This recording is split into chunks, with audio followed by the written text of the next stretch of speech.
올해 우리가 교회 목표를 경건한 그리스도인으로 잡았어요. 경건한 그리스도인 되자. 야고보서 1장 27절 경건에 관해서 나옵니다.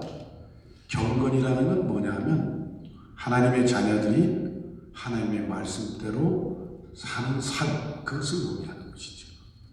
다시 말하면 하나님의 말씀에 대한 신앙적인 반응. 그죠? 말씀을 배우고 말씀을 깨달았으면 우리가 나가서 실천해야하는 그것을 의미하는, 그게 경건한 삶이다. 그래서 경건은 신앙과 연관이 되어 있고 반드시 하나님과 인간과의 관계 속에서 균형 잡힌 관계를 의미하는 것입니다. 마치 이건 십자가의 의미와 같은 거예요. 위로는 하나님과 수직적인 관계 잘 맺어야 되고, 수평적으로는 인간적인 관계도 잘 맺어야 십자가의 사랑이 완성되는 것처럼 언제나 두 가지가 같이 가야 경건한 그리스도인이 될 수 있습니다. 사도행전 10장 2절에 보면 고넬료를 향해서 그가 경건하여 온 집안과 더불어 하나님을 경외하며 백성을 많이 구제하고 하나님께 항상 기도하더니 그랬습니다. 경건한 사람의 특징이 여기 있어요. 첫째, 하나님을 경외합니다. 하나님께 항상 기도합니다. 하나님의 관계가 깊습니다. 그러나 그것뿐만 아니라 수직적인 관계도 좋습니다.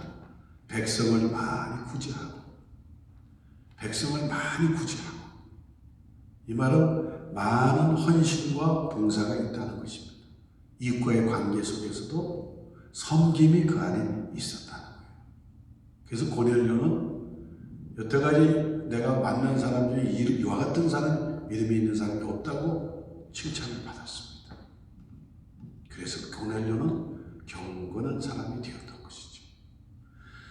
균형 잡힌 경건한 그리스도인이 되면 그것뿐만이 아니라 그 위에 항상 성령 하나님께서 임재하셔서 보혜사 성령께서 그를 보호하신다는 거예요. 누가복음 2장 25절에 보면 예루살렘에 시몬이라 하는 사람이 있으니 이 사람은 의롭고 경건하여 이스라엘의 위로를 기다리는 자라. 성령이 그 위에 계시더라. 시몬 알죠? 예수님을 직접 가서 영접한 분이 아기 예수를 붙들고. 이분이 여기에 성경을 보면 의롭고 경건하다 그랬어요.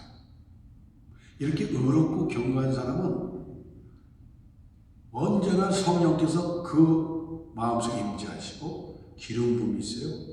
그래서 보혜사라는 것은 성령은 카운셀러가 되고 상담자가 되고 또 대변이 되고 우리의 보호자가 되시고 위로자가 된다는 것이 보혜사잖아요. 그래서 언제든지 경건한 삶을 살게 되면 그런 성령의 임재하심의 축복이 있다는 거예요. 그리고 요한복음 9장 31절에 보면 하나님이 죄인의 말을 듣지 아니하시고 경건하여 그의 뜻대로 행하는 자의 말을 들으시는 줄 압니다. 그러니까 경건한 사람은요, 하나님께서 성령께서 임재만 하는 게 아니라 한 말씀, 주여 도와주세요, 주여 인도해 주세요, 주여 이런 일이 있습니다, 하나님께서 해결해 주세요. 그런 순간에 즉각적으로 응답하신다는 거예요. 참 우리가 허투루 들을 수 없는 거죠. 반대로 경건하지 않는 사람들은 베드로후서 2장 5절에 보면 경건하지 아니한 자들의 세상에 홍수를 내리셨다 그랬습니다. 노아의 홍수 심판을 받은 노아의 사람들, 그때의 사람들, 그 사람들은 한마디로 성경은 뭐라고 말하냐면 경건하지 않은 사람이다 그렇게 얘기해요. 하나님께서 경건하지 않은 사람들을 물심판으로 쓸어버리시고 멸망시켜버렸다는 거예요. 그뿐만 아니라 베드로후서 2장 6절 이어서 소돔과 고모라 성을 멸망하기로 정하여 죄가 되게 하사 후세에 경건하지 아니할 자들의 본을 삼으셨다. 놀라운 얘기가 나오죠 여기. 유황불비의 심판을 내렸다는 거예요. 누구한테요? 소돔과 고모라의 음란한 사람들을 향하여, 경건하지 않는 사람들을 향하여. 그래서 이 사람들을 후세 사람들이 경건하지 않은 사람은 이렇게 된다, 본이 되게 했다는 거예요. 그래서 오늘날 성적 타락의 극치로 다니는 이 소돔 나이트, 이 세상이 지금 그렇게 돌아가요. 교회까지도 그것이 침투되고 교단까지 침투돼서 동성애 목사를 세우고 동성애를 찬성하고 성경의 창조의 질서를 어지럽히는 이 경건하지 못한 세력들이 판을 치고 있는 세상. 반드시 우리가 알아야 됩니다. 그런 세력들은 멸망당할 수밖에 없는 거. 그래서 우리가 올해는 경건한 그리스도인이 되자. 할렐루야. 그렇게 하는 거예요. 그럼 경건하려면 두 가지 방향으로 우리 교회가 나가야 됩니다. 첫째는 더 깊이 말씀으로 들어가라. 두 번째는 더 널리 이웃으로 나아가라. 따라하시죠. 더 깊이. 목소리가 이래가지고 어떻게 새 출발을 제대로 하겠어요? 응? 여러분, 우리가 나이는 들어도 마음은 청춘입니다. 할렐루야. 그래서 더 크게 해보세요. 더 깊이, 말씀으로 들어가라.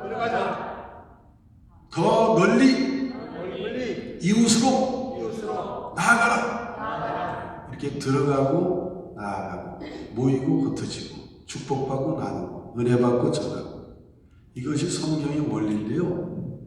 우리가 먹기만 하면 배가 터져 죽잖아요. 먹었으면요 뱉어내야 돼요. 예? 수입이 있으면 지출이 있어야 돼요. 하나님께서 그렇게 여러분 축복 주시면 그 축복을 가지고 혼자만 띵띵거리고 먹고 살면요 어리석은 부자가 되는 거예요. 그러나 그것을 나누고 섬기면 하나님께서 더 축복을 주실 줄 믿습니다. 더 깊이 말씀을 들어가라는 말씀은 성경에 보면 예수님과 우리와의 관계를, 예수님은 우리의 목자이시며 우리는 양이라고 그랬어요. 양은 언제든지 목자의 음성을 들어야 하고 그의 말씀을 청종할 때 보호를 받고 인도를 받고 은혜를 받고 아멘을 다 같이 합니다. 양은 뭐예요? 목자의 음성을 듣고 나아가고 청종할 때 은혜 받습니다. 인도함 받습니다. 보호함을 받습니다. 여호와는 나의 목자시니 내게 부족함이 없으리로다. 그가 나를 푸른 초장에 누이시며 쉴만한 물가로 인도하시리로다. 내 영혼을 소성시키시고 자기 이름을 위하여 의의 길로 인도하시리로다. 내가 사망의 음침한 골짜기를 당할지라도 해를 두려워하지 않는 것은 주께서 나와 함께 하십니다. 각 믿음이 하나님이 나와 함께하는 것, 그것만큼 축복이 없어요. 예? 그 하나님이 함께하는 임마누엘 복은 어딜 가든지 그 사람은 보호를 받습니다. 예? 어디 가서 무슨 일을 하든지 축복을 받습니다. 왜? 하나님이 보장해 주시잖아요. 하나님 책임져 주시잖아요. 그렇기 때문에 목자의 음성을 들어야 되거든요. 그러면 그 사람은 잘 될 수밖에 없어요. 우리 처음 있는 분들 기억하세요? 여러분 지금 리셋하고 있는 거예요. 바로 리포메이션 되고 있는 거예요. 고쳐지는 거예요. 그때 가장 중요한 것이 뭔지 아세요? 말씀을 들어야 되는 거죠. 말씀. 그래서 믿음은 들음에서 나고 들음은 그리스도의 말씀입니다. 네, 말씀이 들어가야 믿음이 생기고 말씀이 들어가야 하나님의 축복도 받고 할렐루야. 그렇습니다. 그렇기 때문에 하나님의 말씀, 어떤 분들은 그래 종교가 우리를 억압한다고 그러고 종교의 틀에 갖추게 한다고 그래요. 여러분 우리의 자유는 뭐예요? 법 안에서의 자유입니다. 왜 그런지 아세요? 하나님께서 우리를 만드셨기 때문에 그래요. 하나님께서 그것도 우리 인간만 하나님의 형상으로 창조하셨잖아요. 그래서 하나님 없는 인생은 nothing이야. 아무것도 아니에요. 의미가 없어요. 예? 그래서 여러분 기차는 레일을 떠나면 아무것도 아니에요. 고기는 물을 떠나면 아무것도 아니에요. 나무는 흙을 떠나서는 아무것도 아니에요. 응? 마찬가지로 우리 인생은요, 하나님을 떠나서는 아무것도 아닌 인생이 되는 것이죠. 그렇기 때문에 우리가 하나님의 음성을 듣고 하나님의 말씀의 원리대로 살아야 그 인생에 날마다 은혜가 있는 것이죠. 예, 동의하십니까? 네. 그래서 이제 하나님께서 우리를 선기하시고 만물을 지으셨기 때문에 이제 하나님의 법도 안에서의 자유입니다. 그래서 어떤 분들 튀어나가요. 너무 자유가 없다.